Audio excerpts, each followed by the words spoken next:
ಜ್ಞಾನದ ಬಾಗಿಲು ತೆರೆದಿರುವ ಕನ್ನಡ ಶಾಲೆಗೆ ಚಪ್ಪಾಳೆ, ಮುಗ್ಧ ಮನವನ್ನು ಅರಳಿಸುವ ಗುರುವಿಗೆ ನಮ್ಮಯ ಚಪ್ಪಾಳೆ, ಸತ್ಯ ಧರ್ಮದ ಸಾರವನ್ನು ತಿಳಿಸುವ ಶಾಲೆಗೆ ಚಪ್ಪಾಳೆ, ಭೇದವೆಣಿಸದೆ ಸ್ವಾಗತ ಕೋರುವ ಸರ್ಕಾರಿ ಶಾಲೆಗೆ ಚಪ್ಪಾಳೆ, ಚಪ್ಪಾಳೆ ಚಪ್ಪಾಳೆ ಚಪ್ಪಾಳೆ ಚಪ್ಪಾಳೆ. ಹೂವಲ್ಲಿ ಜೇನು ಗುಳಿ ಕಟ್ಟದೇನು ನೀರಲ್ಲಿ. ಮೆದುಳಿನ ಜೀವಕೋಶಗಳೇ ನೀವಾಗಿಯೇ ಸಮತೋಲನಗೊಳ್ಳಿರಿ.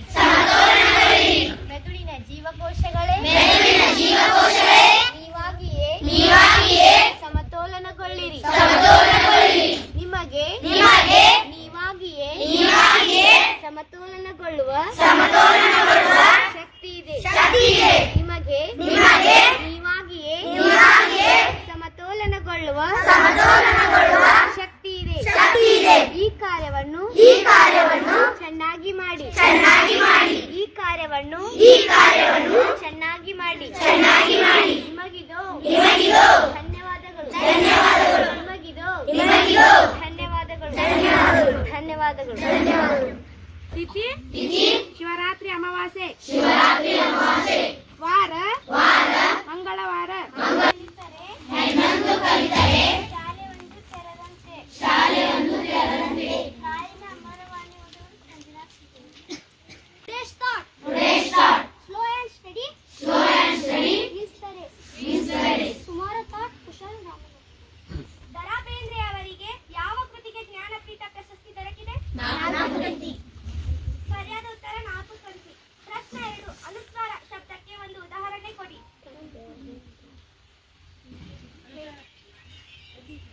ಅಂಬಿಕಾ.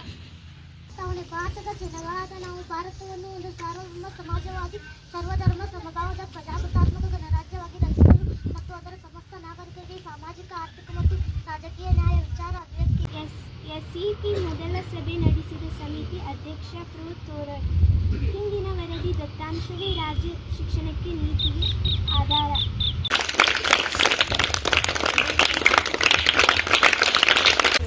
ಪರಿಸರ ಮಾಲಿನ್ಯದ ವಿಧಗಳು: ವಾಯು ಮಾಲಿನ್ಯ, ಜಲ ಮಾಲಿನ್ಯ, ಮಣ್ಣು ಮಾಲಿನ್ಯ, ಶಬ್ದ ಮಾಲಿನ್ಯ. ಇದು ಪರಿಸರ ಸ್ವಚ್ಛತೆಯನ್ನು ತೋರಿಸುತ್ತದೆ. ಈ ಚಿತ್ರದಲ್ಲಿ ಕಲಿಸುತ್ತಿರುವ ಕಾರ್ಖಾನೆಯ ನೀರು. ನನ್ನ ಹೆಸರು ಉಲ್ಲಾಸ್ ಮುಡಿಯಪ್ಪ ಹುಲ್ಮನೂರ್. ನಾನು ಇಂದು ಅಂಟಾರ್ಕ್ಟಿಕ್ ಖಂಡದ ಬಗ್ಗೆ ಹೇಳುತ್ತೇನೆ. ಇಲ್ಲಿ ಕಾಣುತ್ತಿರುವುದು ಇದು ಅಂಟಾರ್ಕ್ಟಿಕ್ ಖಂಡದ ನಕ್ಷೆ. ಈ ಖಂಡದ ಸ್ಥಾನ ಇದು ದಕ್ಷಿಣ ಧ್ರುವದ ಸುತ್ತ ವ್ಯಾಪಿಸಿರುವ ಭೂಖಂಡ ಅಂಟಾರ್ಕ್ಟಿಕ್. ಈ ಖಂಡವನ್ನು ವಿಜ್ಞಾನಿಗಳ ಖಂಡ ಎಂದು ಕರೆಯುತ್ತಾರೆ ಮತ್ತು ಇದನ್ನು ಶ್ವೇತ ಖಂಡ ಕೂಡ ಎಂದು ಕರೆಯುತ್ತಾರೆ. ಹೂವಲ್ಲಿ ಜೇನು ಗುಳಿ ಕಟ್ಟದೇನು ನೀರಲ್ಲಿ ಮೀನು ಅಡಿ ಮುಟ್ಟರೇನು ಆ ದೇವದಾದೇನೆ ಎಲ್ಲಾನು. ಹೇ ಶಾರದೆ ದಯ ಪಾಲಿಸು, ಈ ಬಾಳನು ಬೆಳಕಾಗಿಸು. ಹೇ ಶಾರದೆ.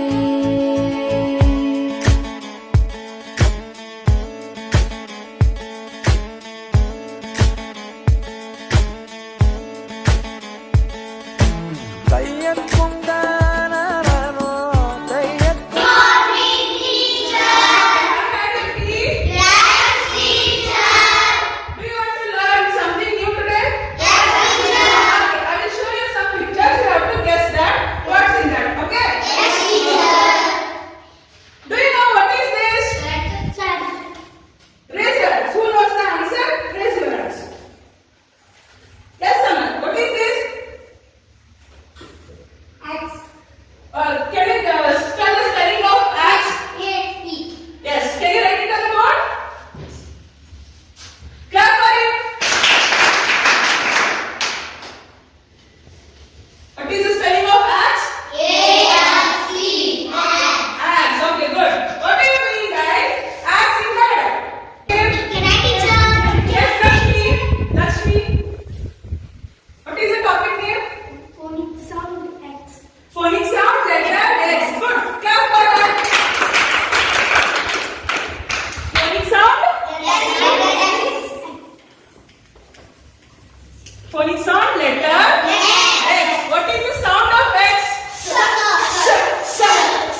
ಜಗಕ್ಕೊಂದು ಹೊಸ ಜ್ಞಾನೋದಯ ತಂದ ವಿದ್ಯಾಲಯ. ತಪ್ಪನ್ನು ತಿದ್ದಿ ಬುದ್ಧಿ ಹೇಳುತ್ತಾ ನಮ್ಮ ತಂದೆ ತಾಯಿಯಂತೆ ಕಾಣೋ ದೇವಾಲಯ. ಬಾಳಿಗೂ ಒಂದು ಅರ್ಥ ನೀಡುತ್ತಾ ದಾರಿ ದೀಪಾನ ಬೆಳಗೋ ಈ ವಿದ್ಯಾಲಯ. ಜೀವಕ್ಕೆ ಜೀವ ನೀಡೋ ಬಂದು ಸೋನೋಮೀಟರ್ ಅಂತೇಳಿ ಇದು ಶಬ್ದವನ್ನ ಕಂಪನವನ್ನು ಅಳೆಯಲು ಗಾಳಿಯೊಳಗೆ ಶಬ್ದ ಹೇಗೆ ಪ್ರಸಾರ ಆಗ್ತದೆ ಅಂತ. ನೀರಿನ ಅಲೆಗಳನ್ನು ನೋಡಿದ್ರೆ ನೀರಿನ ಅಲೆಗಳು ಚಲಿಸುವ ರೀತಿಯ ಶಬ್ದದ ಕಂಪನಗಳು ಆಂದೋಲನಗಳ ಮೂಲಕ ಚಲಿಸ್ತವೆ. ಇದ್ರೊಳಗೆ ಏನಾಗ್ತೈತಿ, ಒಂದು ಪ್ರತಿಬಿಂಬ ಇಟ್ಕೊಂಡ್ರೆ ನಿಮಗೆ 2 ಕಂಪನ, 3 ಇಟ್ಕೊಂಡ್ರೆ 6 ಕಂಪನ. ನಂಬರ್ ಆಫ್ ಪ್ರತಿಬಿಂಬಗಳು ಏನಾಗ್ತವೆ ಹೆಚ್ಚಾಗ್ತಾ ಹೋಗ್ತವೆ. ಇದ್ರೊಳಗೆ ಈಗ 3 ಭಾಗಗಳನ್ನ ನಾವು ಕೂಡಿಸ್ತೇವೆ. ಹೌದಾ? ಇದ್ರೊಳಗೆ ನೋಡಿದ್ರೆ ಏನಾಗ್ತೈತಿ, ನಿಮ್ಗೆ ಎಷ್ಟು ಬಣ್ಣ ಪ್ರತಿಬಿಂಬಗಳು ಕಂಡು ಕಾಣ್ತಾವೆ ತೊಂಬರಿಲಿ ಇದ್ರೊಳಗೆ ತೋರಿಸಿ. ಇದನ್ನ ನೀವು ಎಲ್ಲಿ ಉಪಯೋಗ ಮಾಡ್ತೀವಿ? ಕ್ಷೌರಿಕರ ಅಂಗಡಿ ಒಳಗೆ, ಮಾಲ್ಗಳೊಳಗೆ ಜನರನ್ನು ಆಕರ್ಷಣೆ ಮಾಡುವುದಕ್ಕೋಸ್ಕರ ಈ ಬಹುಮುಖ ಪ್ರದರ್ಶನಗಳನ್ನು ಉಪಯೋಗ ಮಾಡ್ತೀವಿ. ಇಲ್ಲಿ ಸ್ನೇಹಕ್ಕೆ ಸೈ ಅನ್ನೋ ಸ್ನೇಹಾಲಯ. ನನ್ನಾಣೆಯ ಜ್ಞಾಪಕ ಎಂದೆಂದೂ ಮರೆಯಾಗದು, ನನ್ನಿಂದ ದೂರಾಗದು. ಕಣ್ಣ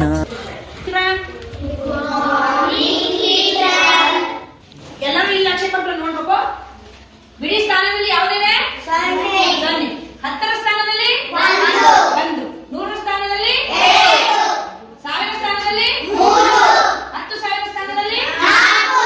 ಹೀಗೆ ಪ್ರತಿ ಸಂಖ್ಯೆಗೂ ತನ್ನದೇ ಆದ ವಿಶೇಷ ಸ್ಥಾನ ಇದೆ. ಅದಕ್ಕೆ ನಾವು ಅದನ್ನ ಸ್ಥಾನ ಬೆಲೆ ಕೋಷ್ಟಕದಲ್ಲಿ ಸೂಚಿಸಿ ಆಯಾ ಸಂಖ್ಯೆಗೆ ಯಾವ ಸ್ಥಾನ ಇದೆ ಅಂತ ಅದನ್ನ ನಾವು ಸೂಚಿಸೋದನ್ನ ಕಲಿಯುತ್ತೇವೆ. ನಾ ಕಂಡ ದೇವಾಲಯ, ಬೆಂತಟ್ಟಿ ಮುನ್ನಡೆಸೋ ವಿದ್ಯಾಲಯ.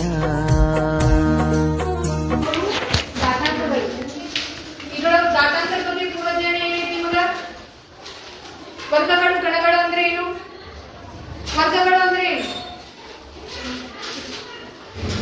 ಗಾತ್ರ 2 ಆಗಿರುವ ಸಂಖ್ಯೆಗಳನ್ನ ವರ್ಗಗಳು ಅಂತ ಕರಿತೀವಿ. ಗಾತ್ರ 3 ಆಗಿರುವ ಸಂಖ್ಯೆಗಳನ್ನ ಗಣಗಳು ಅಂತ ಕರಿತೀವಿ. ವರ್ಗಗಳನ್ನ ಹೇಗೆ ಬರೀತೀವಿ?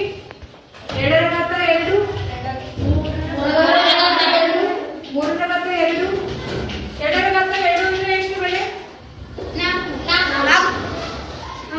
3 ರ ಘಾತ 2 ಅಂದ್ರೆ 9. 4 ರ ಘಾತ 2 ಅಂದ್ರೆ 16. ಇವು ಘಾತಾಂಕದ ನಿಯಮಗಳು. ಘಾತಾಂಕದ ನಿಯಮಗಳು ಅಂದ್ರೆ ಒಂದೇ ಆಧಾರ ಸಂಖ್ಯೆ ಹೊಂದಿರುವ ಘಾತಗಳನ್ನ ನಾವು ಏನ್ ಮಾಡ್ತೀವಿ? ಕೂಡಿಸ್ತೀವಿ. ಘಾತಾಂಕದ 2ನೇ ನಿಯಮ ಹೇಳಿ. ಒಂದೇ ಆಧಾರ ಸಂಖ್ಯೆಯ ಘಾತಾಂಕಗಳನ್ನು ಭಾಗಿಸುವುದು. ಒಂದೇ ಆಧಾರದ ಸಂಖ್ಯೆಯನ್ನು ಸೂತ್ರ ಹೇಳಿ. a ದ ಘಾತ m ಭಾಗಿಸು a ದ ಘಾತ n is equal to a the ಘಾತ m minus n. ಇದು ವಸ್ತುಗಳು ಉರಿಯಲು ಬೇಕು ಗಾಳಿ. ನಾವು ಈಗ ದೀಪಕ್ಕೆ ಹಚ್ಚುತ್ತೇವೆ. ನಾವು ದೀಪದ ಮೇಲೆ ಒಂದು ಗ್ಲಾಸ್ ಮುಚ್ಚುತ್ತೇವೆ. ಗ್ಲಾಸ್ನೊಳಗೆ ಗಾಳಿ ಇದ್ದಷ್ಟು ದೀಪ ಉರಿಯುತ್ತದೆ. ಗ್ಲಾಸ್ನೊಳಗೆ ಗಾಳಿ ಇಲ್ಲದಿದ್ದರೆ ದೀಪ ಆರುತ್ತದೆ. ದೀಪ ನೋಡಿ, ಗಾಳಿ ಗ್ಲಾಸಿನೊಳಗೆ ಗಾಳಿ ಇದ್ದಷ್ಟು ದೀಪ ಉರಿಯಿತು. ಗ್ಲಾಸಿನೊಳಗೆ ಗಾಳಿ ಇಲ್ಲದಿದ್ದರಿಂದ ದೀಪವು ಆರಿತು. ಅಂದ್ರೆ ಇದ್ರ ಕನ್ಫ್ಯೂಷನ್ ಏನು? ವಸ್ತುಗಳು ಯಾವುದೇ ಒಂದು ವಸ್ತು ಉರಿಯಲು ಗಾಳಿ ಅವಶ್ಯಕತೆ ಇದ್ದೇ ಇದೆ. ಕ್ಲಾಸ್ ಹಾಕಿ ಎಲ್ಲರೂ. ನಾವು ನಮ್ಮ ಸುತ್ತಲೂ ಗಾಳಿ ಇರುವುದನ್ನು ಪ್ರಯೋಗ ಮಾಡಿ ತೆಗೆದಿದ್ದೇವೆ. ಇದು ಒಂದು ಮೆಕ್ಯಾನಿಕ್ ವಸ್ತು ಆಗಿದೆ.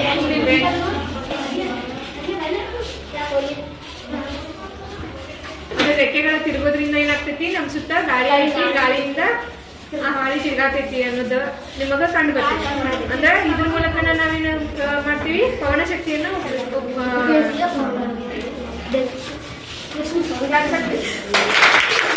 ಏನು? ಅಂದ್ರೆ ಇದನ್ನೇನು ಕರಿತೀವಿ? ಭೂಮಿಯ ಮಾದರಿ ಅಂತ ಕರಿತೀವಿ. ಇದು ನೀಲಿ ಕಾಣ್ತಿದ್ದೆಲ್ಲ ಇದೇನ? ಕಲರ್ ಇರೋದು ಭೂಭಾಗ ಅಂತ ಕರಿತೀವಿ. ಇದು ನೀಲಿ ಕಲರ್ ಐತಲ್ಲ, ಇದನ್ನ ಜಲಭಾಗ ಅಂತ ಕರಿತೀವಿ. ಜಲಭಾಗ, ಇದು ಭೂಭಾಗ. ಭೂಭಾಗವನ್ನು ಎಷ್ಟು ಖಂಡಗಳನ್ನಾಗಿ ಮಾಡಿವಿ? ಖಂಡಗಳದವು? 7 ಖಂಡಗಳು. ಹೇಳು ಉಲ್ಲಾಸ್. 7 ಖಂಡಗಳನ್ನ ಕ್ರಮಬದ್ಧವಾಗಿ ಹೇಳು. ಏಷ್ಯಾ ಖಂಡ, ಆಫ್ರಿಕಾ ಖಂಡ, ಉತ್ತರ ಅಮೆರಿಕಾ ಖಂಡ, ದಕ್ಷಿಣ ಅಮೆರಿಕಾ ಖಂಡ, ಅಂಟಾರ್ಕ್ಟಿಕ್ ಖಂಡ, ಯುರೋಪ್ ಖಂಡ, ಆಸ್ಟ್ರೇಲಿಯಾ ಖಂಡ. ಆಸ್ಟ್ರೇಲಿಯಾ ಖಂಡ. ಒಟ್ಟು ಎಷ್ಟು ಖಂಡಗಳದವು? ಖಂಡಗಳದವು. ಇದೇನು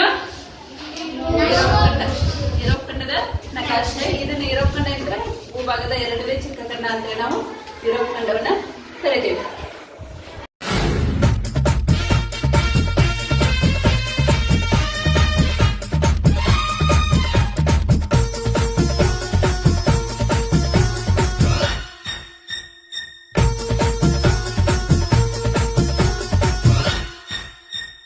ಕರುನಾಡೆ ಕೈ ಚಾಚಿದೆ ನೋಡೆ ಹಸಿರುಗಳೇ ಆದೋರಣಗಳೇ. ಓದು ಕರ್ನಾಟಕದಲ್ಲಿ ನಾವು ಕಲಿತಿರ್ತಕ್ಕಂಥ ಅಭ್ಯಾಸ ಏನಂತಂದ್ರೆ ಸಜಾತಿಯ ಒತ್ತಕ್ಷರಗಳು ಮತ್ತು ವಿಜಾತಿಯ ಒತ್ತಕ್ಷರಗಳು. ಸಜಾತಿಯ ಒತ್ತಕ್ಷರಗಳು ಅಂತಂದ್ರೆ ಅಕ್ಷರಕ್ಕೆ ಅದೇ ಅಕ್ಷರದ ಒತ್ತಕ್ಷರ ಬಂದಿದ್ರೆ ಅದನ್ನ ನಾವೇನಂತ ಕರಿತೀವಿ? ಸಜಾತಿಯ ಒತ್ತಕ್ಷರ ಅಂತ ಕರಿತೀವಿ. ಇದನ್ನ ಒಬ್ಬ ಓದ್ಕೊಂಡು ನೀನು ಓದಿದ್ದು ಅಜ್ಜ. Very good. ಕೂತ್ಕೋ. ಬೋನ್ ಅಪ್ಪುಗೆ. Very good. ಕೂತ್ಕೋ. ನೋಡ್ರಿ, ಇಲ್ಲಿ ಜ ಅಕ್ಷರಕ್ಕೆ ಯಾವ ಒತ್ತಕ್ಷರ ಬಂದೈತಿ? ಜ ಒತ್ತಕ್ಷರ ಬಂದೈತಿ. ಇಲ್ಲಿ ಪ ಅಕ್ಷರಕ್ಕೆ ಯಾವ ಒತ್ತಕ್ಷರ ಬಂದೈತಿ? ನೋಡ್ರಿ, ಪ ಬಂದೈತಿ. ಇಲ್ಲಿ ಜಿ ಕ ಯಾವ ಅಕ್ಷರ ಒತ್ತಕ್ಷರ ಬಂದೈತಿ? ನೋಡ್ರಿ, ಜ. ಕ ಯಾವ ಒತ್ತಕ್ಷರ ಬಂದೈತಿ? ನೋಡ್ರಿ, ಕ. ಹಿಂಗ ಅಕ್ಷರ ಮತ್ತು ಒತ್ತಕ್ಷರ ಎರಡು ಒಂದೇ ಇದ್ರೆ ನಾವು ಅದನ್ನ ಏನಂತ ಕರಿಬೇಕು? ಏನಂತ ಕರಿಬೇಕು? ಸಜಾತಿಯ ಒತ್ತಕ್ಷರಗಳು. ಈಗ ಇಲ್ಲಿ ನೋಡ್ರಿ, ವಿಜಾತಿಯ ಒತ್ತಕ್ಷರ ಅಂದ್ರೆ ಅಕ್ಷರಕ್ಕೆ ಬೇರೊಂದು ಒತ್ತಕ್ಷರ ಇರುತ್ತದೆ. ಒಂದು ಅಕ್ಷರಕ್ಕೆ ಬೇರೆ ಅಕ್ಷರದ ಒತ್ತಕ್ಷರ ಇದ್ರೆ ನಾವು ಅದನ್ನ ಏನಂತ ಕರಿತೀವಿ? ವಿಜಾತಿ ಅಂತ ಕರಿತೀವಿ. ಇದನ್ನ ಓದೋದು ಇದನ್ನು ಶಕ್ತಿ. Very good. ನೀನು ಓದು ನಮಸ್ಕಾರ. ಕೂತು. ಸಂದೀಪ್ ನೀನು ಓದ್ಬಾ. ಅಕ್ಷರ. Very good. ಇದು ಕ ಅಕ್ಷರಕ್ಕೆ ಯಾವ ಒತ್ತಕ್ಷರ ಐತಿ? ನೋಡ್ರಿ, ಕ ಒತ್ತಕ್ಷರ ಐತಿ. ಇಲ್ಲಿ ಸ ಯಾವ ಒತ್ತಕ್ಷರ ಐತಿ? ನೋಡ್ರಿ, ಸ ಕ ಒತ್ತಕ್ಷರ ಐತಿ. ಇಲ್ಲಿ ಇರುವಂತ ಅಕ್ಷರ ಮತ್ತು ಒತ್ತಕ್ಷರ ಬೇರೆ ಬೇರೆ ಅದಾವ? ಒಂದದಾವ? ಬೇರೆ ಬೇರೆ ಅದಾವ. ಅದಕ್ಕಾಗಿ ಇಲ್ಲಿ ಅಕ್ಷರಕ್ಕೆ ಬೇರೊಂದು ಒತ್ತಕ್ಷರ ಇತ್ತಂದ್ರೆ ನಾವು ಅದಕ್ಕೆ ಏನಂತ ಕರಿತೀವಿ? ವಿಜಾತಿಯ ಒತ್ತಕ್ಷರ ಅಂತ ಕರಿತೀವಿ. ಅದೇ ಅಕ್ಷರಕ್ಕೆ ಅದೇ ಒತ್ತಕ್ಷರ ಇದ್ರೆ ಅದನ್ನ ನಾವು ಸಜಾತಿಯ ಒತ್ತಕ್ಷರ ಅಂತ ಕರಿತೀವಿ. ಅರ್ಥ ಆಯ್ತಲ್ಲ ನಿಮಗೂ? Very good. Very good afternoon. All of you sit down. How are you, teacher? I am fine. You? Yeah, also fine, teacher. I am fine. Okay. Hello. Hi. Sanju, what are you doing? Sit properly, all of you. Okay. I am making one activity for you. Are you ready for making an activity? Yes, ma'am. Okay. Up your hands. Up your hands, all of you. Down. Up your hands. Down. Are you clear now? Yes, ma'am. Can I continue my class? Yes, ma'am. Okay. All of you know the English grammar. Understand? Yes. Today we have discussion about the articles. Okay. What is articles? Articles is the use of the class noun or pronoun. Okay. There are two types of articles. Okay. First one is definite article. Second one is indefinite article. Understand? Yes, ma'am. Definite article. Who knows the name of the river? Raise your hand. Okay, only 3 members. 3 students are ready to tell the rivers. You don't know the name of the rivers? You don't know? Help stand up. Tell me one name of the river. River. Tell me, Vijayalakshmi. Ganga river. Very good. The name of the river? The Ganga. Do you understand? Yes, ma'am. Very good. Sit down. Can I, ma'am? The Bible. Very good. Thanks to her. ನಮ್ಮಲ್ಲಿರುವ ಅಜ್ಞಾನಕ್ಕೊಂದು ಹೊಸ ಜ್ಞಾನೋದಯ ತಂದ ವಿದ್ಯಾಲಯ. ತಪ್ಪನ್ನು ತಿದ್ದಿ ಬುದ್ಧಿ ಹೇಳುತ್ತಾ ನಮ್ಮ ತಂದೆ ತಾಯಿಯಂತೆ ಕಾಣೋ ದೇವಾಲಯ. ಬಾಳಿಗೂ ಒಂದು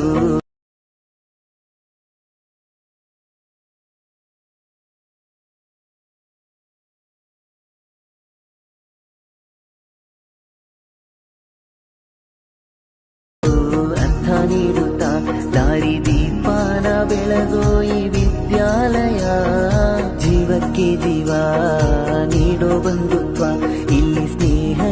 ಸೈ ಅನ್ನೋ ಸ್ನೇಹಾಲಯ ನನ್ನಾಣೆಯ ಜ್ಞಾಪಕ ಎಂದೆಂದೂ ಮರೆಯಾಗದು ನನ್ನಿಂದ ದೂರ.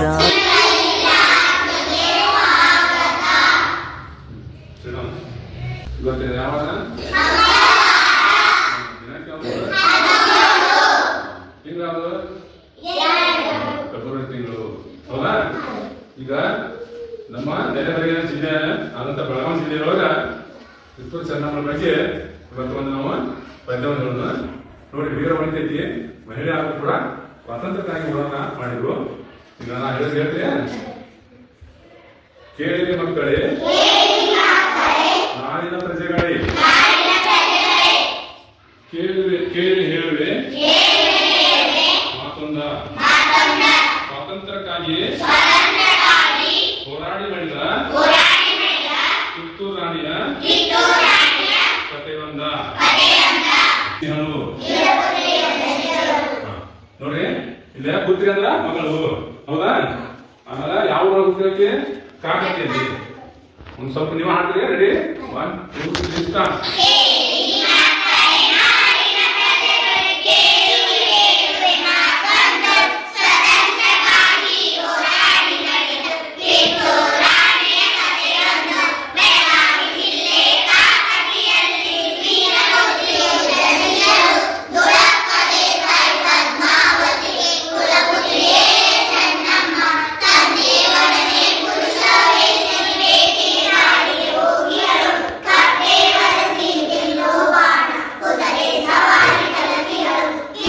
ನನ್ನ ಹೆಸರು ಶ್ರೀ ಆರ್ ವಿ ದಿಬ್ಬಾದ್, ಪ್ರಭಾರಿ ಪ್ರಧಾನ ಗುರುಗಳು, ಸರ್ಕಾರಿ ಹಿರಿಯ ಪ್ರಾಥಮಿಕ ಶಾಲೆ ಹಂಗರ್ಕಿ. ನಾನು ಇಲ್ಲೇ ಸೇವೆಗೆ ಸೇರಿದ್ದು ಆಗಸ್ಟ್ 2007ರಂದು. ಸುಮಾರು ಇಲ್ಲಿವರೆಗೂ 21 ವರ್ಷ ಹಂಗರ್ಕಿಯಲ್ಲಿ ಸೇವೆ ಸಲ್ಲಿಸುತ್ತಿದ್ದೇನೆ. ಈ ಶಾಲೆ ಬಗ್ಗೆ ಹೇಳೋದಾದರೆ 1932ರಲ್ಲಿ ಈ ಶಾಲೆ ಪ್ರಾರಂಭವಾಗಿದ್ದು, ಪ್ರಪ್ರಥಮವಾಗಿ ಇಲ್ಲಿ ಯಾವುದೇ ಒಂದು ಕಟ್ಟಡವಾಗಲಿ ಮೈದಾನ ಆಗಲಿ ಏನೂ ಇರಲಿಲ್ಲ.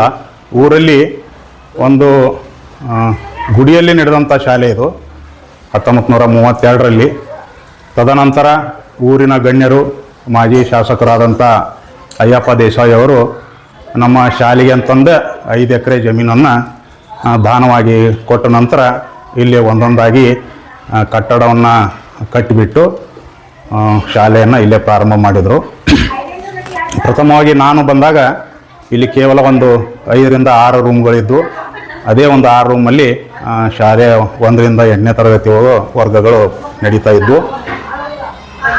ಈ ಒಂದು ಭೂಮಿ ಎಂಥ ಭೂಮಿಪ್ಪ ಅಂದ್ರೆ ಅತಿ ಪುಣ್ಯ ಪುರುಷರು ಆಗಿ ಹೋದಂಥ ಭೂಮಿ. ಇಲ್ಲೇ ಶ್ರೀ ಗುರು ಮಡಿವಾಳೇಶ್ವರ ಇರ್ಬೋದು, ಶ್ರೀ ಗುರು ಆತ್ಮಾನಂದಜವರು. ಇದೇ ಒಂದು ನಮ್ಮ ಹಳೆ ಕಟ್ಟಡ ಏನೀಗ ಡೆಮಾಲಿಷ್ ಮಾಡಿದ್ವಿ, ಆ ಡೆಮಾಲಿಷ್ ಮಾಡಿದಂಥ ಕಟ್ಟಡದಲ್ಲಿ ಅವರು ಒಂದು ಸತ್ಸಂಗವನ್ನು ನಡೆಸ್ತಾ ಇದ್ದರು, ಇಲ್ಲೇ ವಾಸವಾಗಿದ್ದರು. ಅಂಥ ಒಂದು ತಪೋಭೂಮಿಯಲ್ಲಿ ನಾವೆಲ್ಲ ಇಲ್ಲೇ ಕೆಲಸ ಮಾಡ್ತಾ ಇರೋದು ನಮ್ಮ ಪೂರ್ವಜನರು ಪುಣ್ಯ ಅಂತಲೇ ಹೇಳ್ಬೋದು. ಇಂಥ ಒಂದು ಶಾಲೆಯಲ್ಲಿ ನಾವು ಈಗ 8 ಜನ ಸೇವೆಯನ್ನು ಸಲ್ಲಿಸ್ತಾ ಇದ್ದೀವಿ. ಪ್ರಪ್ರಥಮವಾಗಿ ನಾನು ಬಂದಾಗ DK ಪೂಜಾರ್ ಸರ್ ಅಂತ ಹೆಡ್ ಮಾಸ್ಟರ್ ಇದ್ದರು. ಅವರ ಒಂದು ನಿವೃತ್ತಿ ನಂತರ ಸಂಗೊಳ್ಳಿ ಸರು ಪರವಾರಿ ಹೆಡ್ ಮಾಸ್ಟರ್ ಆಗಿ ಹೋದರು. ತದನಂತರ ಮಾಯಕ್ನವ್ರು ಮೇಡಮ್ ಅವರು ಅಂತ ಬಂದರು, ಅವರು ಕೂಡ ಟ್ರಾನ್ಸ್ಫರ್ ಆಗಿ ಹೋದರು. ಆಮೇಲೆ ಶ್ರೀಮತಿ ಕೀರ್ತಿವತಿ ಮೇಡಮ್ ಅಂತ ಬಂದರು, ಅವರು ಕೂಡ ಇಲ್ಲೇ ನಿವೃತ್ತಿ ಆಗಿ ಹೋದ ನಂತರ ನಾನೇ ಪ್ರಧಾನ ಗುರುಗಳಾಗಿ ಇಲ್ಲೇ ಸೇವೆಯನ್ನು ಪ್ರಾರಂಭ ಮಾಡಿದ್ದೀನಿ. ಸುಮಾರು ನಾವು ಇಲ್ಲಿ 1 ರಿಂದ 8ನೇ ತರಗತಿಯನ್ನು ನಡೆಸ್ತಾ ಇದ್ದೀವಿ. 8 ಜನ ಸೇವೆಯನ್ನು ಕೂಡ ಇಲ್ಲೇ ಮಾಡ್ತಿದ್ದಾರೆ. ಒಳ್ಳೆಯ ಶಿಕ್ಷಕರು, ಅನುಭವ ಶಿಕ್ಷಕರು. ಇಲ್ಲಿ ನಮ್ಮ ಶಿಕ್ಷಕರಲ್ಲಿ ಯಾವರಲ್ಲಿ ಒಂದು ಕುಂದುಕೊರತೆಗಳಿಲ್ಲ. ನಾವೆಲ್ಲರೂ ಅಣ್ಣ ತಮ್ಮಂದರಂತೆ ಅಕ್ಕ ತಂಗಿಯರಂತೆ ಒಂದು ಮನೋಭಾವನೆ ಇಟ್ಕೊಂಡು ಇಲ್ಲಿ ಸೇವೆಯನ್ನು ಸಲ್ಲಿಸ್ತಾ ಇದ್ದೇವೆ. ಆಮೇಲೆ ಇಲ್ಲಿ ಪ್ರಪ್ರಥಮವಾಗಿ ಸೊಬ್ರಾ ಟೀಚರ್ ಅಂತ ಇದ್ದರು, ರಾಯನವ್ ಟೀಚರ್ ಅಂತಿದ್ರು. ಈಗ ನಮ್ಮ ಜೊತೆಯಲ್ಲಿರುವಂಥ ಶ್ರೀ RP ಹಣ್ಣಿಕೇರ್ ಸರ್ ಅಂತ ಅದಾರ. ಅವರು ಒಂದು ರಾಜ್ಯ ಮಟ್ಟದ RP ಆಗಿ ಸೇವೆಯನ್ನು ಸಲ್ಲಿಸಿರೋದು ನಮ್ಮೆಲ್ಲರ ಒಂದು ಸೌಭಾಗ್ಯ ಅಂತ ಹೇಳ್ಬೋದು. ಯಾಕಂದ್ರೆ ಆ ಜ್ಞಾನ ಇದ್ರೆ ಮಾತ್ರ ಅಲ್ಲಿ ನಾವು ತರಬೇತಿಗಳನ್ನ ಶಿಕ್ಷಕರಿಗೆ ಕೊಡೋದಂಥ ಅವಕಾಶ ಇರ್ತೈತಿ. ಅಂಥ ಜ್ಞಾನವಂತರು ನಮ್ಮಲ್ಲಿರೋದು ಒಂದು ಈ ಶಾಲೆಯ ಸೌಭಾಗ್ಯ ಅಂತಲೇ ಹೇಳ್ಬೋದು. ಸುಮಾರು ನಮ್ಮ ಶಾಲೆ 5 ಎಕರೆ ಜಮೀನು ಇರೋದ್ರಿಂದ ಜಿಲ್ಲಾ ಮಟ್ಟದಲ್ಲೇ ಜಿಲ್ಲೆಯನ್ನು ಒಂದು ರಾಜ್ಯ ಅಂತಲೇ ಹೇಳ್ಬೋದು. ಇಷ್ಟು ವಿಶಾಲವಾದಂಥ ಮೈದಾನ ಇರ್ಬೋದು, ಆಮೇಲೆ ಒಂದು ನಮ್ಮ ಇಲಾಖೆಯಿಂದ ಇರ್ಬೋದು, ಜಡ್ಪಿಯಿಂದ ಇರ್ಬೋದು, ತಾಲೂಕ್ ಪಂಚಾಯತಿಯಿಂದ ಇರ್ಬೋದು, ಗ್ರಾಮ ಪಂಚಾಯತಿಯಿಂದ ಇರ್ಬೋದು, ಮತ್ತು ನಮ್ಮ ಶಾಸಕರ ಸಹಾಯದಿಂದನೇ ಇರ್ಬೋದು. ಈಗ ತಾನೇ ಸಾಕಷ್ಟು ರೂಮ್ಗಳಾಗ್ಯಾವ. ನಮ್ಗೆ ಒಟ್ಟು 14 ರೂಮ್ಗಳಾಗ್ಯಾವ. ಮೊದಲಿಗೆ 5 ರಿಂದ 6 ರೂಮ್ಗಳು ಇದ್ದಂಥ ಒಂದು ಶಾಲೆ ಇವತ್ತು 14 ರೂಮ್ಗಳನ್ನು ನಮಗೆ ಅನುಕೂಲ ಮಾಡಿಕೊಟ್ರೆ. ಒಳ್ಳೆಯ ಪ್ರತಿಭಾವಂತ ಮಕ್ಕಳು ನಮ್ಮಲ್ಲಿ ಅದಾವು. ಒಂದು ಭೌತಿಕವಾಗಿರ್ಬೋದು ಮತ್ತು ಜ್ಞಾನದಿಂದಲೂ ನಮ್ಮ ಶಾಲೆ ಬಹಳ ಮುಂದುವರೆದೈತಿ. ಕ್ರೀಡಾಕೂಟದಲ್ಲಿ ಭಾಳ ಮುಂದುವರೆದೈತಿ. ಕ್ರೀಡೆಯಲ್ಲಿ ನಾ ಈ ಶಾಲೆಗೆ ಬಂದಾಗಲಿಂದ ಇಲ್ಲಿವರೆಗೂ ಅಂದರೂ ಕಬಡ್ಡಿಯಲ್ಲಿ ನಮ್ಮ ಮಕ್ಕಳು ವಿಭಾಗ ಮಟ್ಟದಲ್ಲಿವರೆಗೂ ಹೋಗಿ ಒಂದು ಪ್ರಶಸ್ತಿಯನ್ನು ಗೆದ್ಕೊಂಡು ಬಂದಂಥ ಉದಾಹರಣೆಗಳದಾವು. ಆಮೇಲೆ ಕ್ವಿಜ್ ಕಾರ್ಯಕ್ರಮ ಇರ್ಬೋದು, ತಾಲೂಕು ಮಟ್ಟದ್ದಿರ್ಬೋದು, ಜಿಲ್ಲಾ ಮಟ್ಟದಲ್ಲಿಯೂ ನಮ್ಮ ಮಕ್ಕಳು ಭಾಗವಹಿಸಿ ಪ್ರಥಮ ಸ್ಥಾನವನ್ನು ಗಳಿಸ್ಕೊಂಡು ಬಂದವು. ಮೊನ್ನೆ ತಾನೇ ಎನೇಬಲ್ ಇಂಡಿಯಾ NGO ಅವರು ನಡೆಸುವಂಥ ಕಾರ್ಯಕ್ರಮದಲ್ಲಿ ಎನೇಬಲ್ ಇಂಡಿಯಾದವರು ಒಂದು ಮಕ್ಕಳ ನಾಯಕತ್ವ ಬೆಳವಣಿಗೆ ಒಂದು ಕಾರ್ಯಕ್ರಮವನ್ನು ಹಮ್ಮಿಕೊಂಡಿದ್ರು. ಆ ಸಂಗೀತದಲ್ಲಿ ನ್ಯಾಷನಲ್ ಲೆವೆಲ್ ಸಂಗೀತದಲ್ಲಿ ಬೆಂಗಳೂರಲ್ಲಿ ಪ್ರಥಮ ಸ್ಥಾನವನ್ನು ಗಳಿಸ್ಕೊಂಡು ಬಂದವು. ಅವೆಲ್ಲ ನಾವು ನಮ್ಮ ಮಕ್ಕಳಿಗೆ ಅದು ಭಾಳ ಊರನ್ನವರು ಕೂಡ SDMC ಅವರು ಎಲ್ಲರೂ ಭಾಳ ಖುಷಿಪಟ್ಟರು. ನಾವು ಮೊನ್ನೆ ಕೂಡ ಗೆದ್ದು ಕರ್ಕೊಂಡು ಬಂದಂಥ ಮಕ್ಕಳಿಗೆ ಆಯ್ತು ಮತ್ತು ಪಾಲಕರು ಮಾರ್ಗದರ್ಶಿ ಶಿಕ್ಷಕರಿಗೆ ಭಾಳ ಸನ್ಮಾನವನ್ನು ಮಾಡಿದರು. ಹೀಗೆ ಒಂದು ಭೌತಿಕವಾಗಿರ್ಬೋದು, ಒಂದು ಶೈಕ್ಷಣಿಕವಾಗಿರ್ಬೋದು ನಮ್ಮ ಶಾಲೆ ಭಾಳ ಮುಂದೈತಿ. ನಾವು ಬೇರೆ ಗೌರ್ಮೆಂಟ್ ಶಾಲೆ ಮತ್ತು ಅಥವಾ ಪ್ರೈವೇಟ್ ಶಾಲೆಗೆ ಎರಡನ್ನೂ ಕಂಪೇರ್ ಮಾಡಿದಾಗ ಪ್ರೈವೇಟ್ ಶಾಲೆಗೆ ನಮ್ಮ ಶಾಲೆ ಏನು ಕಡಿಮೆ ಇಲ್ಲ. ಅದರಿಂದ ನಾವು ಪದೇ ಪದೇ ಒಂದು ಕಾರ್ಯಕ್ರಮ ಆದರೂ ಆಯ್ತು, ಒಂದು ಸಭೆ ಸಮಾರಂಭಗಳಾದರೂ ಆಯ್ತು, ನಾವು ಅದನ್ನೇ ಹೇಳೋದು, ನಮ್ಮಲ್ಲಿ ಯಾವುದೂ ಕೊರತೆ ಇಲ್ಲ, ಶಿಕ್ಷಕರ ಕೊರತೆ ಇಲ್ಲ. ಆಮೇಲೆ ಸರ್ಕಾರ ಕೊಡುವಂಥ ಯೋಜನೆಗಳಂತೂ ಎಲ್ಲರಿಗೂ ಚಿರಪರಿಚಿತ ಅದಾವೆ. ಅಂಥ ಯೋಜನೆಗಳು ಸಾಕಷ್ಟು ಅದಾವೆ. ಹೇಳ್ತಾ ಹೋದರೆ ಒಂದು 25 ರಿಂದ 30 ಯೋಜನೆಗಳು ಸರ್ಕಾರದ ಅದಾವು. ಆದ್ದರಿಂದ ಮಕ್ಕಳಿಂದ ನಾವು ಯಾವ ಫೀ ಪಡೆಯೋದಿಲ್ಲ, ಯಾವುದೇ ಹಣವನ್ನು ಪಡೆಯೋದಿಲ್ಲ. ಒಳ್ಳೆಯ ಶಿಕ್ಷಕರಿಂದ ನಾವು ಒಂದು ಸಭೆ ಸಮಾರಂಭದಲ್ಲಿ ಇಲ್ಲಿವರೆಗೆ ಹೇಳ್ತಾ ಬಂದಿರೋದು ಏನಪ್ಪ ಅಂದ್ರೆ, ನಮ್ಮ ಗೌರ್ಮೆಂಟ್ ಶಾಲೆಯ ಮಕ್ಕಳನ್ನ ಹಚ್ಚಿರಿ, ಗೌರ್ಮೆಂಟ್ ಶಾಲೆಯ ಮಕ್ಕಳು ಹಚ್ಚೋದ್ರಿಂದ ಅನೇಕ ಲಾಭಗಳದಾವು. ಅದರಿಂದ ಮಕ್ಕಳು ಧೈರ್ಯದಿಂದ ಇಲ್ಲಿ ಕಲಿತಾರ ಅಂತ ಒಂದು ಇದನ್ನು ಪಾಲಕರಿಗೂ ಕೂಡ ತಿಳುವಳಿಕೆಯನ್ನು ಹೇಳೀವಿ. ಆದರೂ ಕೂಡ ನಾ ಬಂದಾಗ ಇಲ್ಲಿ ಸುಮಾರು 400 ಸಮೀಪಿದಂಥ ಸಂಖ್ಯೆ ಈಗ ತಾನೇ ಒಂದು ಸ್ವಲ್ಪ ಕಡಿಮೆ ಆಗಿದೆ. ಅದು ಕಾರಣ ಹಲವಾರು ಇರ್ಬೋದು. ಯಾಕಂದರೆ ಈಗ ಮಕ್ಕಳ ರೇಷಿಯೋನೂ ಕಡಿಮೆ ಐತೆ. ನಾವು ಪ್ರಪ್ರಥಮವಾಗಿ ಅಂಗನವಾಡಿ ಶಿಕ್ಷಕಿಯರಿಂದ ನಾವು ಒಂದು ಲಿಸ್ಟನ್ನು ಪಡೆದಾಗ ಅವರು ಮೊದಲಿಗೆ ಬಂದಾಗ 40 ರಿಂದ 50 ಮಕ್ಕಳು 1ನೇ ತರಗತಿ ಬರುವಂಥ ಮಕ್ಕಳು ಲಿಸ್ಟ್ ಕೊಡ್ತಿದ್ರು. ಆದರೆ ಈಗ 20 ರಿಂದ 25 ಮಕ್ಕಳು ಮಾತ್ರ ಇರ್ತವೆ. ಅದರಿಂದ ಆ ರೇಷಿಯೋನೂ ಕಡಿಮೆ ಆಗೈತಿ. ಅದರಲ್ಲಿ ನಮ್ಮಲ್ಲಿ 15-16 ಮಕ್ಕಳು ದಾಖಲಾದ್ರೆ ಹೊರಗಡೆ 5 ರಿಂದ 6 ಮಕ್ಕಳು ಪ್ರೈವೇಟ್ ಶಾಲೆಗೆ ಹೋಗ್ತಾವೆ. ಆಮೇಲೆ ಕೆಲವೊಂದಿಷ್ಟು ಮಕ್ಕಳು ಕೂಡ ಬೇರೆ ಕಡೆ ಹೋಗ್ತಾವೆ. ಅಂದ್ರೆ ಮಕ್ಕಳು ಅಂದ್ರೆ ಇವು ಟ್ರಾನ್ಸ್ಫರ್ ಇರ್ಬೋದು, ಪರಸ್ಥಳಕ್ಕೆ ಹೋದಂಥ ಕುಟುಂಬಗಳ ಮಕ್ಕಳು ಇರ್ಬೋದು, ಅಂತ ಹೊರಗಡೆ ಹೋಗೋದ್ರಿಂದ ಅದರಿಂದನೂ ಒಂದಿಷ್ಟು ನಮ್ಮಲ್ಲಿ ಈಗ ಮಕ್ಕಳ ಸಂಖ್ಯೆ ಕಡಿಮೆ ಆಗೈತಿ. ಆದರೆ ನಾವು ಈ ಮಕ್ಕಳ ಸಂಖ್ಯೆ ಬರುವಂಥ ವರ್ಷದಲ್ಲಿ ಒಂದು ಯೋಜನೆಯನ್ನು ಹಮ್ಮಿಕೊಂಡೇವೆ. ಯಾಕಪ್ಪ ಅಂದ್ರೆ ಮಾರ್ಚ್ದಲ್ಲೇ ನಾವು ನೋಂದಣಿ ಕಾರ್ಯಕ್ರಮವನ್ನು ಮಾಡಬೇಕು. ಪಾಲಕರು ಪ್ರತಿ ಮನೆಗೂ ಹೋಗಿ ಒಂದು ಈ ಯೋಜನೆಗಳ ಬಗ್ಗೆ, ನಮ್ಮ ಶಾಲೆಯ ಮಹತ್ವದ ಬಗ್ಗೆ ತಿಳಿಸ್ಕೊಟ್ಟು ನಮ್ಮ ಒನೆತಕ್ಕೆ ಬರುವಂಥ ಮಕ್ಕಳನ್ನ ಎಲ್ಲರನ್ನೂ ನಮ್ಮ ಶಾಲೆಗೆ ದಾಖಲು ಮಾಡಿರಿ ಅನ್ನುವಂಥ ಒಂದು ಯೋಜನೆಯನ್ನು ನಾವು ಹಾಕ್ಕೊಂಡೇವಿ. ಆ ಪ್ರಕಾರ ಮುಂದಿನ ವರ್ಷ ಬರೋದರಲ್ಲಿ ಈಗೇನೈತಿ ಸಂಖ್ಯೆ ಅದಕ್ಕಿಂತ ಹೆಚ್ಚು ಮಾಡುವಂಥ ಉದ್ದೇಶವನ್ನು ಹಮ್ಮಿಕೊಂಡೇವೆ ನಾವು ಮತ್ತು SDMC ಅವರು. ಆ ಒಂದು ಯೋಜನೆಯಲ್ಲಿ ನಾವೆಲ್ಲ ಯಶಸ್ವಿ ಆಗ್ತೀವಿ ಅಂತ ಹೇಳಿ ನಾನು 2 ಮಾತು ಮುಗಿಸ್ತೇನೆ. ಜೈ ಹಿಂದ್, ಜೈ ಕರ್ನಾಟಕ.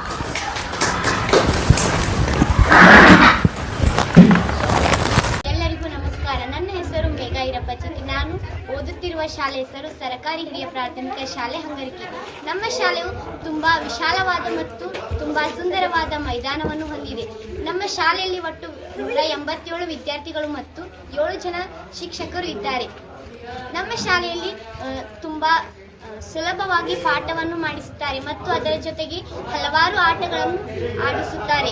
ನಾವು ಆಟದಲ್ಲಿ ಆಗಿರಬಹುದು ಮತ್ತು ಪಾಠದಲ್ಲಿ ಜಿಲ್ಲಾ ಹಂತದವರೆಗೂ ಭಾಗವಹಿಸಿದ್ದೇವೆ. ಮತ್ತು ನಮ್ಮ ಶಾಲೆಯಲ್ಲಿ ಹಲವಾರು ಕಾರ್ಯಕ್ರಮಗಳನ್ನು ಹಮ್ಮಿರುತ್ತಾರೆ ಮತ್ತು ನಾವು ಆಟದಲ್ಲಿ ವೈಯಕ್ತಿಕವಾಗಿ ರಾಜ್ಯದ ಮಟ್ಟದವರೆಗೂ ಭಾಗವಹಿಸಿದ್ದೇವೆ ಮತ್ತು ಪಾಠದಲ್ಲಿ ಕ್ವಿಜ್ ಆಗಿರಬಹುದು, ವೈಯಕ್ತಿಕ ಆಟಗಳಾಗಿರಬಹುದು, ಅವುಗಳಲ್ಲಿ ರಾಜ್ಯ ಮಟ್ಟದವರೆಗೂ ಭಾಗವಹಿಸಿದ್ದೇವೆ. ಧನ್ಯವಾದಗಳು. ನಮಸ್ಕಾರ. ನನ್ನ ಹೆಸರು ಲಾವಣ್ಯ ತೊಟ್ಕೆ. ನಾನು 8ನೇ ತರಗತಿಯಲ್ಲಿ ಓದುತ್ತಿದ್ದೇನೆ. ನಮ್ಮ ಶಾಲೆ ಹೆಸರು ಸರ್ಕಾರಿ ಹಿರಿಯ ಪ್ರಾಥಮಿಕ ಶಾಲೆ ಹಂಗರಕಿ. ನಮ್ಮ ಶಾಲೆಯೊಂದು ಸುಸಜ್ಜಿತವಾದ ಶಾಲೆಯಾಗಿದೆ. ನಮ್ಮ ಶಾಲೆಯಲ್ಲಿ 8 ವರ್ಗ ಕೋಣೆಗಳಿವೆ ಮತ್ತು ಗ್ರಂಥಾಲಯ, ವಿಜ್ಞಾನಾಲಯ ಮತ್ತು ಸ್ಮಾರ್ಟ್ ಕ್ಲಾಸ್ ಎಂಬ ವಿಶೇಷ ತರಗತಿಗಳು ನಮ್ಮ ಶಾಲೆಯಲ್ಲಿವೆ. ಗ್ರಂಥಾಲಯದಲ್ಲಿ ನಾವು ತರಗತಿಗಳ ಪ್ರಕಾರ ಹಲವಾರು ಪುಸ್ತಕಗಳನ್ನು ತೆಗೆದುಕೊಂಡು ಓದುತ್ತೇವೆ ಮತ್ತು ವಿಜ್ಞಾನಾಲಯದಲ್ಲಿ ಹಲವಾರು ಪ್ರಯೋಗಗಳನ್ನು ನಾವು ಮಾಡುತ್ತೇವೆ ಮತ್ತು ಸ್ಮಾರ್ಟ್ ಕ್ಲಾಸ್ನಲ್ಲಿ ನಾವು ನೆಟ್ ಆನ್ ಮಾಡಿ ಹಲವಾರು ವಿಡಿಯೋಗಳನ್ನು ನೋಡುತ್ತೇವೆ ಮತ್ತು ನಮ್ಮ ಶಾಲೆಯಲ್ಲಿ ಸರ್ಕಾರವು ವಿತರಿಸುವ ಅಕ್ಷಯ ಪಾತ್ರೆ ಎಂಬ ಸಂಸ್ಥೆಯವರು ನಮಗೆ ಆಹಾರವನ್ನು ಪ್ರತಿನಿತ್ಯ ನೀಡುತ್ತಾರೆ. ಅವರು ತುಂಬ ರುಚಿಯಾಗಿ ಆಹಾರವನ್ನು ತಯಾರಿಸಿ ನಮಗಾಗಿ ರುಚಿಯಾದ ಆಹಾರವನ್ನು ನಾವು ಮಧ್ಯಾಹ್ನದಲ್ಲಿ ಸೇವಿಸುತ್ತೇವೆ. ನಮ್ಮ ಶಾಲೆಯಲ್ಲಿ ಹಲವಾರು ಶಿಕ್ಷಕರು ನಮಗೆ ಸರಿಯಾಗುವ ರೀತಿಯಲ್ಲಿ ಪಾಠವನ್ನು ಹೇಳುತ್ತಾರೆ. ಧನ್ಯವಾದಗಳು. ಎಲ್ಲರಿಗೂ ನಮಸ್ಕಾರ. ನನ್ನ ಹೆಸರು ಆದರ್ಶ್ ಬಾಕಿ. ನಾನು ಓದುತ್ತಿರುವ ಶಾಲೆ GHPS ಹಂಗರಕಿ. ನಾನು ಇಂದು ನಮ್ಮ ಶಾಲೆಯ ಬಗ್ಗೆ ಮಾತನಾಡುತ್ತೇನೆ. ನಮ್ಮ ಶಾಲೆಯಲ್ಲಿ ಸುಮಾರು 70 ಗಿಡಗಳು ಇವೆ. ಆ ಗಿಡದ ಕೆಳಗೆ 1ರಿಂದ 8ನೇ ತರಗತಿ ಮಕ್ಕಳು ಎಲ್ಲರೂ ಸೇರಿ ಓದುತ್ತಾರೆ ಮತ್ತು ಮಧ್ಯಾಹ್ನದ ಊಟದ ಸಮಯದಲ್ಲಿ ಮರಗಳ ಕೆಳಗೆ ಕುಂತು ಊಟ ಮಾಡುತ್ತಾರೆ. ನಮ್ಮ ಶಾಲೆಯಲ್ಲಿ ಮತ್ತು NGO ಎಂಬ SIV ತರಗತಿ ಇದೆ. ಆ SIV ತರಗತಿಯಲ್ಲಿ ಪ್ರತಿ ವರ್ಷ ಸ್ಪೆಲ್ಬಿ ಎಂಬ ಕಾಂಪಿಟಿಷನ್ ಇರುತ್ತದೆ. ಆ ಕಾಂಪಿಟಿಷನ್ ಅಲ್ಲಿ ನಮ್ಮ ಶಾಲೆಯ ಮಕ್ಕಳು ರಾಜ್ಯ ಮಟ್ಟದ ತನಕ ಭಾಗವಹಿಸಿದ್ದಾರೆ ಮತ್ತು ಟಿಂಕರಿಂಗ್ ಲ್ಯಾಬ್ ಎಂಬ ಮತ್ತೊಂದು ಸಂಸ್ಥೆ ಇದೆ. ಆ ಸಂಸ್ಥೆಯಲ್ಲೂ ಕೂಡ ಜಿಲ್ಲಾ ಮಟ್ಟದವರೆಗೆ ನಮ್ಮ ಶಾಲೆಯ ಮಕ್ಕಳು ಭಾಗವಹಿಸಿದ್ದಾರೆ ಮತ್ತು ಸಂಗೀತ ಕ್ಲಾಸ್ ಎಂಬ ಕೂಡ ಒಂದು ಸಂಸ್ಥೆ ಇದೆ. ಆ ಸಂಸ್ಥೆಯಲ್ಲಿ ನಮ್ಮ ಶಾಲೆಯ ಮಕ್ಕಳು ಧಾರವಾಡದಲ್ಲಿ ಭಾಗವಹಿಸಿ ಎರಡು ಸಲ ಪ್ರಥಮ ಸ್ಥಾನ ಗಳಿಸಿ ಬೆಂಗಳೂರಿಗೆ ಹೋಗಿ ಅಲ್ಲಿಯೂ ಕೂಡ ಪ್ರಥಮ ಸ್ಥಾನ ಗಳಿಸಿ ಪ್ರತಿಯೊಬ್ಬ ಮಕ್ಕಳಿಗೂ 20,000 ರೂಗಳನ್ನು ಕೊಟ್ಟು ಗೌರವಿಸಿದ್ದಾರೆ. ಧನ್ಯವಾದ.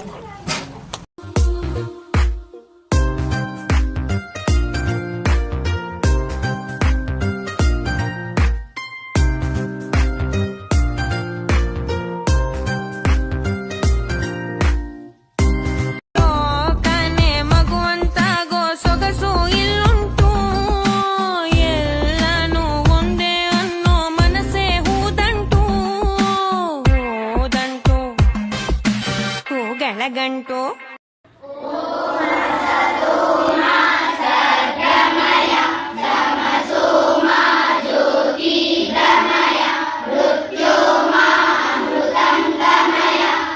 Once upon a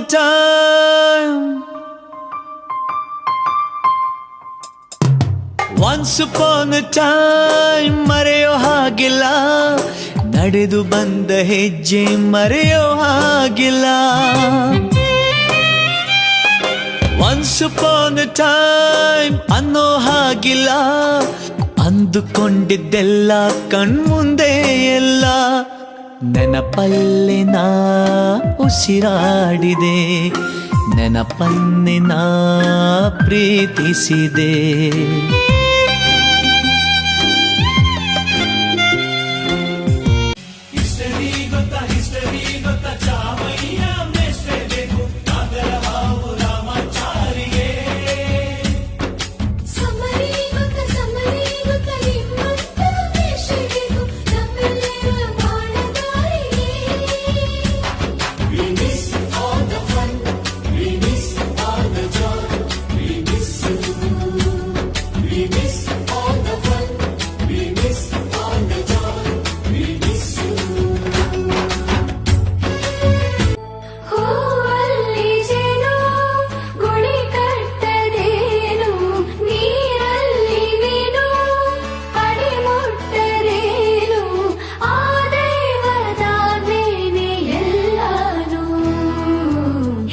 ಶಾರದೆ ದಯ ಪಾಲಿಸು, ಈ ಬಾಳನು ಬೆಳಕಾಗಿಸು, ಹೇ ಶಾರದೆ.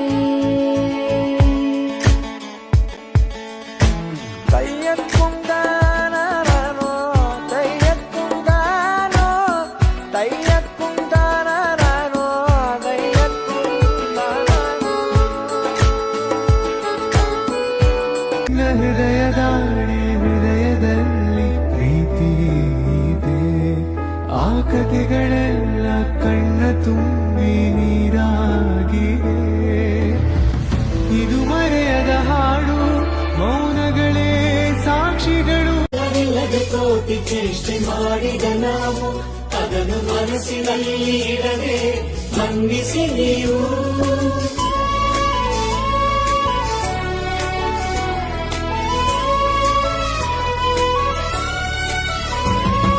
ಕ್ಷಮಿಸೋದೇಕೆ ಇಂಥ ನೆನಪು ಬೇಕು ಬಾಳಲಿ, ನಾವು ಆಡಿದ ಆಟ ತಾನೆ ಗೋಲ್ಡನ್ ಲೈಫ್ ನಲ್ಲಿ. We miss all the fun, we miss all the joy, we miss. My name is Megha. I am studying in 7th class. Subject is the Wonder Bow Lessons Project 1. These are muscles. These are made. Hello. Good morning. Very good morning. I am Shivanand. The subject is the Wonder Bow Lessons Project 1. I would like to describe the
ಶಾರದೆ ದಯ ಪಾಲಿಸು, ಈ ಬಾಳನು ಬೆಳಕಾಗಿಸು ಹೇ ಶಾರದೆ.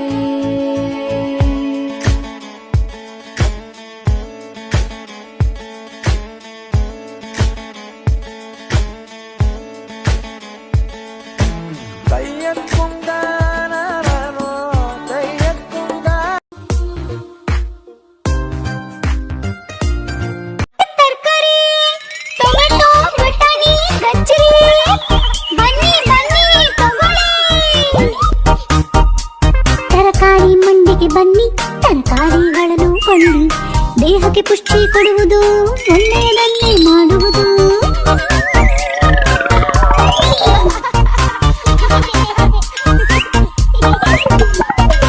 ರುಚಿಯಾದ tomato, ಚೆನ್ನಾಗಿರು ಬಟಾಣಿ, ಹೂವು ಹಣ್ಣು ಕಾಯಿ ತರಲು ಮಾರುಕಟ್ಟೆಗೆ ಹೋಗುವಾಗ ದರ್ಶನ ಕೊಟ್ಟ 7 ಗಂಟೆಗೆ. ಹಾಗಲಕಾಯಿ ಕಹಿ ಮುಖದವನು, ಮೆಣಸಿನಕಾಯಿ ಪುರಿ ಮುಖದವನು, 3 ಹೊತ್ತು ಬೀದಿ ಕಾಯೋ ರೋಮಿಯೋಗಳು, ಭೂಮಿ ಮೇಲೆ ಬೀಡು ಬಿಟ್ಟು, ಭೂಮಿ ಮೇಲೆ ಬೀಡು ಬಿಟ್ಟು. ಇಲ್ಲಿ ಬೆಳಕನ್ನು ಹೀರಿ ಸೊಂಪಾಗಿ ಹೂ ಬಿರಿದು ನಕ್ಕಂತ ನಗುವಲ್ಲಿ ಪ್ರೇಮ, ಹಚ್ಚ ಹಸಿರನ್ನು ತೂರಿ ಕಂಪಾಗಿ ಹೊನಗಳು, ಪರಿಮಳವೇ ಹೊನಲಾಗಿ ಪ್ರೇಮ. ದಿನ ಬೆಳಗಿನಳಿ ಸವಿಗನಸುಗಳು, ಚೀಕಾಡೋ ಒಲವಿದು ಪ್ರೇಮ, ಹೊಸ ಲೋಕದಲ್ಲಿ ಸವಿಭಾ. ನೂರಾರು ಬಣ್ಣಗಳು ಒಂದು ಗೂಡಲಿ, ನಾವೆಲ್ಲ ಹಾಡ್ಬೇಕಪ್ಪ ಒಂದೇ ಗೂಡಲಿ. ಸಣ್ಣ ಸಣ್ಣ ಹಚ್ಚೆ ಕಣ್ಣ ಮುಚ್ಚೆ ಕಾಡೆ ಗೂಡಲ್ಲಿ, ನೋಡಲಿಕ್ಕೂ ಪುಣ್ಯ ಬೇಕು ಕಣ್ಣ ಗೂಡಲ್ಲಿ. ನೂರಾರು ಬಣ್ಣಗಳು ಒಂದು ಗೂಡಲಿ, ನೂರಾರು. ಓ ಸೂರ್ಯ ನಿನಗೆ ನಮನ, ಬಾರಯ್ಯ ಧರೆಗೆ ಅರುಣ. ಓ ಸೂರ್ಯ ನಿನಗೆ ನಮನ, ಬಾರಯ್ಯ ಧರೆಗೆ ಅರುಣ. ಸರಿಸಯ್ಯ ಇರುಳ ತೆರೆಯ